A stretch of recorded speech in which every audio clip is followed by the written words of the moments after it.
Welcome everyone to episode 56 of Talk Wrestling. You're watching us either on youtube.com/NoDQCAW, myspace.com/NoDQ Talk Wrestling, or of course, the only website that matters on wrestling, besides WWE of course, NoDQ.com. The draft, huh? We forgot live. We're watching live. Oh, that's right. We have a live studio audience, once again, here in the undisclosed location. Although, if you were PWG this weekend, you know where it is. In any event, the draft has just taken place as of this taping last night.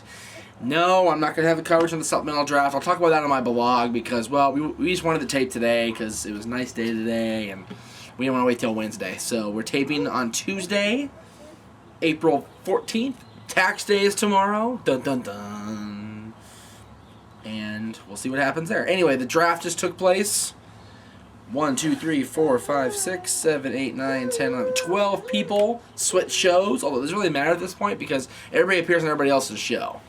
So, but in any event, 12 people switch shows, 5 titles switch shows, and we're gonna go over that right now. The first draft pick, as a result of the win on Raw for Raw, was MVP Montel Vontavious Porter leaving SmackDown for the first time ever in his career and coming to Monday Night Raw with the United States Heavyweight Championship. I think that's a good pick for Raw. MVP has been one of the top talents on SmackDown, be it as a babyface or a heel, as a champion or not as a champion. He garners people's attention. He grabs at people, and I think this would be a good thing for Raw. Nothing but good stuff for Monday Night Raw and MVP coming up in the near future. The next pick for Raw, not so much, I don't think. The Big Show is back on Raw. He's kind of gone back and forth the last few years, but the Big Show has returned to Monday Night Raw. It'll be interesting to see what develops between him and Vicky Guerrero now that they're both on the same show again. I found it very funny, however, I was watching the draft show Monday night, last night, that Chavo Guerrero came out for the Battle Royal wearing a SmackDown t-shirt, yet we see him on Raw most of the time as Vicky's little chair pusher. Where is Chavo's? I mean, obviously Chavo's a SmackDown superstar. He proved that during the Battle Royal. But is he ever going to wrestle again besides the Battle Royal? Let's let Chavo wrestle. Just a thought. One of the big significant pushes was Melina and Maurice, the women's and divas champions, switching shows essentially, as well as the titles. Both championships switched hands, or not switched hands, switched shows. Both divas switched shows. So now you have Melina defending the women's title on SmackDown as of this week, and Maurice will be defending the title on Raw as of next week. So that was an interesting dichotomy, if you will. That was well predicted, though. Somebody said that a long time ago. Can I help you? Hi, I'm from the U.S. Census Bureau. In mentioning MVP, I forgot to mention that the Intercontinental and U.S. titles also switched shows for the first time ever. The U.S. title's been a part of SmackDown since 2003. The IC title's been a part of Raw since the very beginning, the brand extension. Intercontinental title is now a SmackDown property, with Rey Mysterio being drafted to his old stomping grounds of SmackDown. Mysterio's back on SmackDown now for the first time since last year's draft. Mysterio was a SmackDown stablemate? I don't know. A SmackDown stalwart, if you will, I guess. That's the best word I can think of. Dylan likes it. Dylan likes Rey Mysterio. What are you doing? Probably as big as him now. Yeah, I know. Dylan's about as big as Rey Mysterio now. So, there you go. He can take Mysterio. New Intercontinental champion, Dylan Meacham Wedge. There you go, baby. Anyway. Mysterio and MVP have switched shows with the U.S. title and the Intercontinental title in tow. So for the first time in 6-7 years, the IC title will be defended on Friday nights.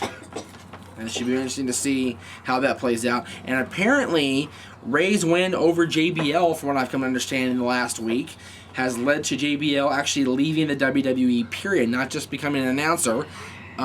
He's going to focus on his businesses as well as getting Charlie Haas's businesses off the ground, so that's really cool. The dog is going nuts, of course. The dog doesn't like JBL leaving, apparently. Damn dogs. The next big pick from Raw, of course. Raw got a lot of picks last night. Matt Hardy leaving SmackDown, coming back to his old stomping grounds on Monday Night Raw, much to Jade's happiness. She loves Matt Hardy, after all. Don't you, Jade? She likes Jeff Hardy more. Although I didn't approve of him coming out and attacking last Yeah, he cost CM Punk and SmackDown a pick. Did it cost them? I thought, oh yeah, because he gained the... Because Raw got the pick because of CM Punk, who got drafted to SmackDown last night with his Money in the Bank briefcase in tow, so he could be going after the world title. Since that's on SmackDown property as of Backlash, that's what I predict. Edge will be the new world champion. And then CM Punk will take him down again, just like last time. Anyway, Matt Hardy's on Raw. CM Punk's on SmackDown. The Miz has been split up from John Morrison, which I thought was really awesome. Which was cool because the Miz was pissed at John Morrison for costing him the win anyway. So then he turned on him and laid him out right in the middle of the Raw ring. So now the Miz is going to be on Raw as of next week. He'll be a Raw competitor. John Morrison will be on his own, which is nice. John Morrison has flourished on his own, former Intercontinental Champion, former ECW Champion. And, of course, he's a multi-time tag team champion with The Miz and with Joey Mercury. John Morrison can do anything. John Morrison will survive. There's no doubt about that. The Miz, on the other hand, he needs to find his place in the world. He needs to find his place on Raw. And if he doesn't, I fear he'll be released. That's just my opinion. Again, the show's just my opinion. But here's the thing. The Miz has it in him to be successful. The Miz has it in him to be a good competitor. He just has never shown that to me, to the cars going by, or to anybody else. The Miz is nothing more than a reality star so far that happens to wrestle and make dogs bark. That's just the way The Miz is. But here's the thing about The Miz. He'll surprise you. That's the thing. He'll surprise you. We'll see. Kane is back on SmackDown with his brother The Undertaker as of a draft pick last night. No real shock there. Kane has gone back and forth so many times, it really doesn't matter at this point. Kane will be successful wherever he is. I feel with both brothers not being world champions, bless you. Damn, the dog's going crazy now. Kane, as I mentioned, back on SmackDown, going from Raw to SmackDown. He'll probably team up with The Undertaker a couple times as the Brothers of Destruction. That's the big thing with them when they're on the same show. They team up together. That would be cool to see. The surprise of the draft, in my opinion, was Chris Jericho being drafted from Raw to SmackDown. Jericho back on SmackDown for the first time since his return to WWE back in 2007 when he came to save us all from Randy Orton. Was it really that long ago? Is November or so, either October or November 2007, yeah. Holy shit. Yep. It's been almost 2 years. Year and a half. Wow. Year and a half. Time does fly.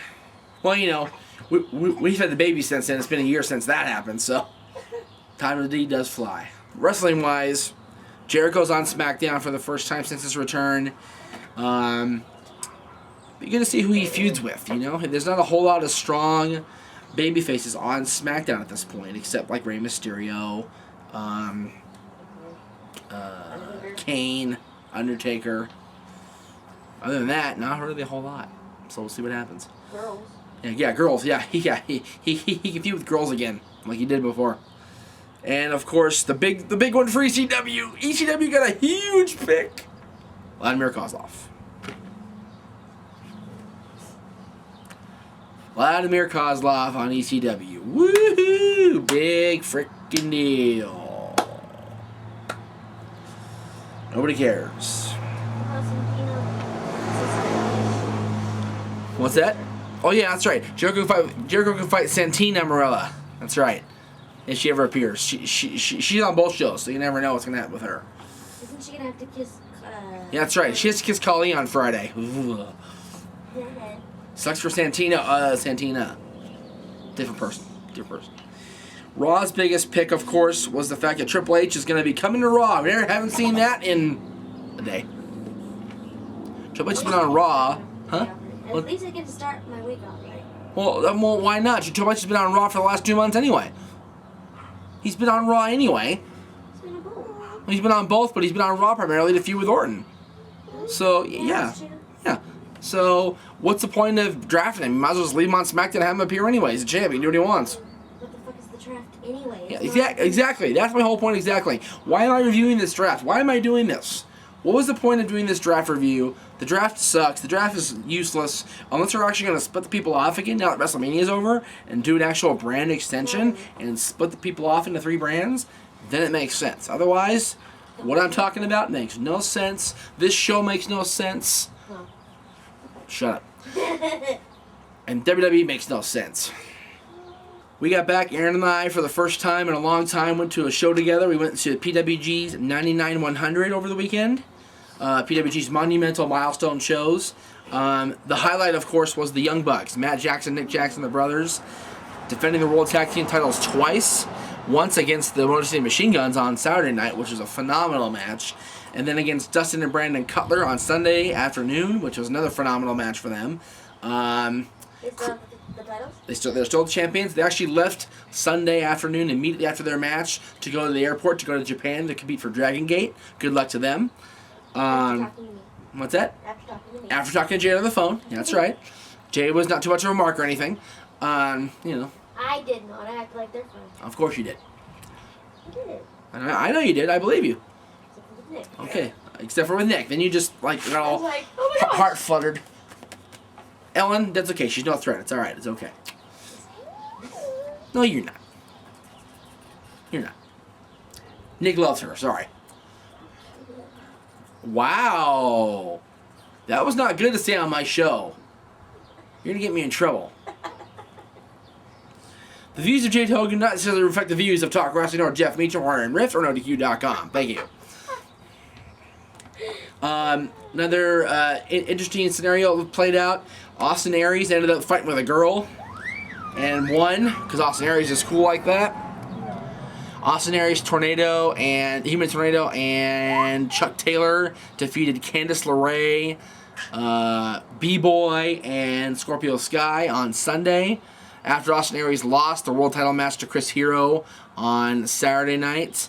Chris Hero also defended the world title against Colt Cabana Sunday afternoon and won. Very anticlimactic finish, but then Joey Ryan challenged Chris Hero he wants his title back, and Scott Lost appeared from the back, and the two of them beat Hero down until Bryan Danielson and who else came out to save? I don't remember now. Bryan and B-Boy. No, Paul London. Paul London came out with Bryan Danielson to save Hero from a further beatdown. Paul London beat Joey Ryan on Sunday. Just a good weekend overall. I feel, however, that they could have done better considering they were both milestone shows for PWG. Aaron and I are both kind of like, wow, we paid $40 for this? Really? I mean, again, like WrestleMania, there were one good match per night. The Motor City Machine Guns. The rest of them were okay matches. They didn't live up to the hype that they could have produced. So I feel that had it not been for the Young Bucks matches against the Machine Guns and the Cutlers respectively, that it could have got a lot worse for PWG. That'll do it for Talk Wrestling number 56. Next week, we get back to your questions on the mailbag. The week after that, more questions from the mailbag, and then we'll do whatever I want because it's my show. There won't be any Backlash predictions coming up because I don't care. I'm not going to watch Backlash, so I don't really care what happens. So, we'll see you next time on Talk Wrestling. For now, say bye, Jade. Bye. Say bye, Dylan. Nice job, Dylan. You're fired. Bye, everybody.